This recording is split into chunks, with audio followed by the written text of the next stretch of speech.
नमस्कार दोस्तों। आज हम बात करते हैं हमारे हिंदू योद्धा सर कटने पर भी लड़ते रहते थे, अब क्यों नहीं, जानिए इसके पीछे का षड्यंत्र और शराब की घातकता। हिंदू धर्म ग्रंथ नहीं कहते कि देवी को शराब चढ़ाई जाए, ग्रंथ नहीं कहते कि शराब पीना ही क्षत्रिय धर्म है। ये सिर्फ एक मुगलों का षड्यंत्र था, हिंदुओं को कमजोर करने का। जानिए एक अनकही ऐतिहासिक घटना, एक षड्यंत्र और शराब की घातकता। कैसे हिंदुओं की सुरक्षा प्राचीर को ध्वस्त किया मुगलों ने, जानिए और फिर सुधार कीजिए। मुगल बादशाह का दिल्ली में दरबार लगा था और हिंदुस्तान के दूर दूर के राजा महाराजा दरबार में हाजिर थे। उसी दौरान मुगल बादशाह ने एक आवाज की, है कोई हमसे बहादुर इस दुनिया में। सभा में सन्नाटा सा पसर गया। एक बार फिर वही दोहराया गया। तीसरी बार फिर उसने खुशी से चिल्लाकर कहा, है कोई हमसे बहादुर जो हिंदुस्तान पर सल्तनत कायम कर सके। सभा की खामोशी तोड़ती एक बुलंद शेर सी दहाड़ गूंजी तो सबका ध्यान उस शख्स की ओर गया जो जोधपुर के महाराजा राव रिडम्बल राठौड़ थे। रिडम्बल जी राठौड़ ने कहा, मुगलों में बहादुरी नहीं कुटिलता है, सबसे बहादुर तो राजपूत हैं दुनिया में। मुगलों ने राजपूतों को आपस में लड़वाकर हिंदुस्तान पे राज किया। कभी सिसोदिया राणा वंश को कछावा जयपुर से, तो कभी राठौड़ों और दूसरे राजपूतों से। बादशाह का मुंह देखने लायक था। ऐसा लगा जैसे किसी ने चोरी करते रंगे हाथों पकड़ लिया हो। बातें मत करो राव, उदाहरण दो वीरता का। रिडम्बल राठौर ने कहा, क्या किसी कौम ने देखा है कि किसी को सर कटने के बाद भी लड़ते हुए। बादशाह बोला, ये तो सुनी हुई बात है, देखा तो नहीं। रिडम्बल राठौर बोले, इतिहास उठाकर देख लो, कितने वीरों की कहानियां हैं सिर कटने के बाद भी लड़ने की। बादशाह हंसा और दरबार में बैठे कवियों की ओर देखकर बोला, इतिहास लिखने वाले तो मंगते होते हैं, मैं भी 100 मुगलों के नाम लिखवा दूं, इसमें क्या। मुझे तो जिंदा ऐसा राजपूत बताओ जो कहे कि मेरा सिर काट दो, मैं फिर भी लड़ूंगा। राव रिडम्बल राठौर निरुत्तर हो गए और गहरे सोच में डूब गए।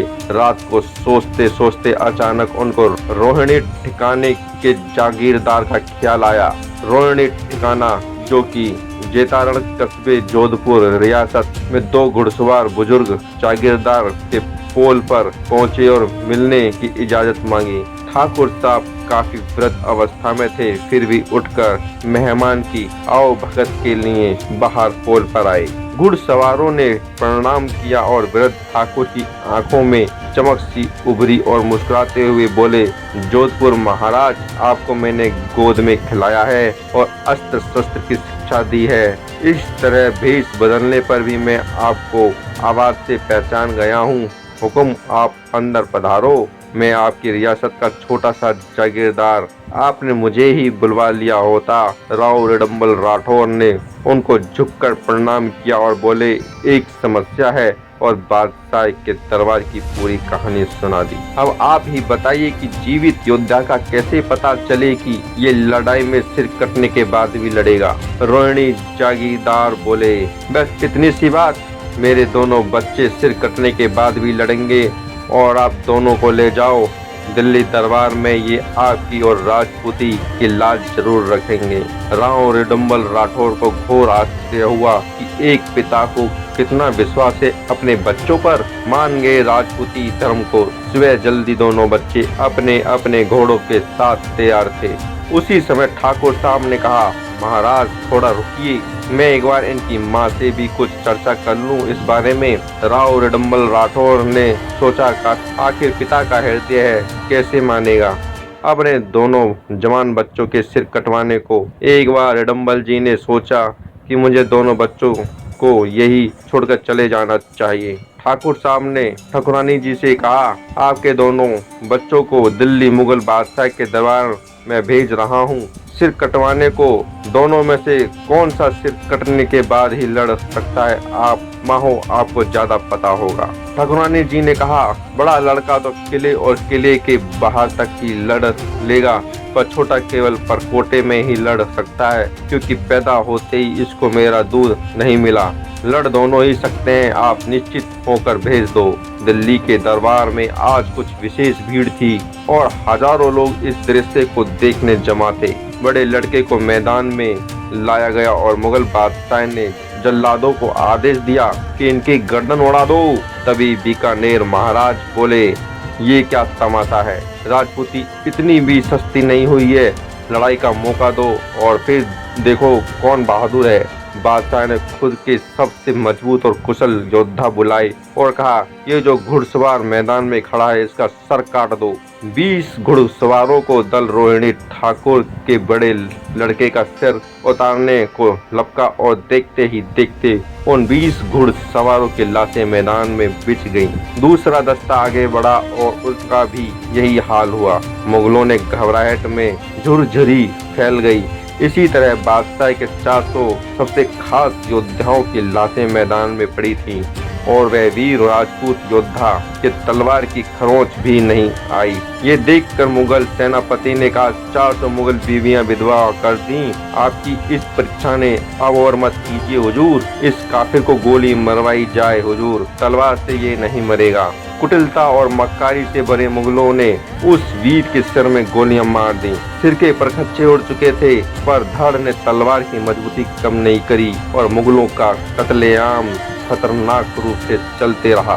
बादशाह ने छोटे भाई को अपने पास नियत्ते बैठा के रखा था, ये सोचकर कि ये बड़ा यदि बहादुर निकला तो इस छोटे को कोई जागीर देकर अपनी सेना में भर्ती कर लूंगा। लेकिन जब छोटे ने ये अन्याय देखा तो उसने झपटकर बादशाह की तलवार निकाल ली। उसी समय बादशाह के अंगरक्षकों ने उसकी गर्दन काट दी। फिर भी धड़ तलवार चलाता गया और अंगरक्षकों समेत मुगलों का काल बन गया। बादशाह भागकर कमरे में छिप गया और बाहर मैदान में बड़े भाई और अंदर परकोटे में छोटे भाई का पराक्रम देखते ही बनता था। हजारों की संख्या में मुगल हताहत हो चुके थे और आगे का कुछ पता नहीं था। बादशाह ने चिल्लाकर कहा, अरे कोई रोको इनको। एक मौलवी आगे आया और बोला, इन पर शराब छिड़क दो। राजपूत का इष्ट कमजोर करना हो तो शराब का उपयोग करो। दोनों भाइयों पर शराब छिड़की गई। ऐसा करते ही दोनों के शरीर ठंडे पड़ गए। मौलवी ने बादशाह को कहा, हुजूर ये लड़ने वाला इनका शरीर नहीं बल्कि इनकी कुल देवी है और ये राजपूत शराब से दूर रहते हैं और अपने धर्म और इष्ट को मजबूत रखते हैं। यदि मुगलों को हिंदुस्तान पर शासन करना है तो इनका इष्ट और धर्म भ्रष्ट करो और इनमें दारू शराब की लत लगाओ। यदि मुगलों को ये कमियां हटा दे तो मुगल भी मजबूत बन जाएंगे। उसके बाद से ही राजपूतों में मुगलों ने शराब का प्रचलन चलाया और धीरे धीरे राजपूत शराब में डूबते गए और उनकी इष्ट देवी को आराधक से खुद को भ्रष्ट करते गए। अपने इष्ट देवी को आराधक से खुद को भ्रष्ट करते गए और मुगलों ने मुसलमानों को कसम खिलाई कि शराब पीने के बाद नमाज नहीं पढ़ी जा सकती, इसलिए उससे दूर रहिए। मांसाहार जैसी राक्षसी प्रवृत्ति पर गर्व करने वाले राजपूतों को यदि ज्ञात हो तो बताएं और आत्ममंथन करें कि महाराणा प्रताप की बेटी की मृत्यु जंगल में भूख से हुई थी। क्यों? यदि वो मांसाहारी होते तो जंगल में उन्हें जानवरों की कमी थी क्या मार खाने के लिए? इसका तात्पर्य यह है कि राजपूत हमेशा शाकाहारी थे। केवल कुछ स्वार्थी राजपूतों ने जिन्होंने मुगलों की अधीनता स्वीकार कर ली थी, वे मुगलों को खुश करने के लिए उनके साथ मांसाहार करने लगे और अपने आप को मुगलों का विश्वास पात्र साबित करने की होड़ में गिरते चले गए। हिंदू भाइयों, ये सच्ची घटना है और हमें हिंदू समाज को इस कुरीति से दूर करना होगा, तभी हम पुनः खोया वैभव पा सकेंगे और हिंदू धर्म की रक्षा कर सकेंगे। तथ्य एवं श्रुति पर आधारित नमन, ऐसी वीर परंपरा को नमन। आग्रह शराब से दूर रहें सभी। आप सभी से निवेदन है, इस वीडियो को अधिक से अधिक शेयर करें, वीडियो को लाइक करें, चैनल को सब्सक्राइब करें। Thanks for watching. जय हिंद, जय भवानी।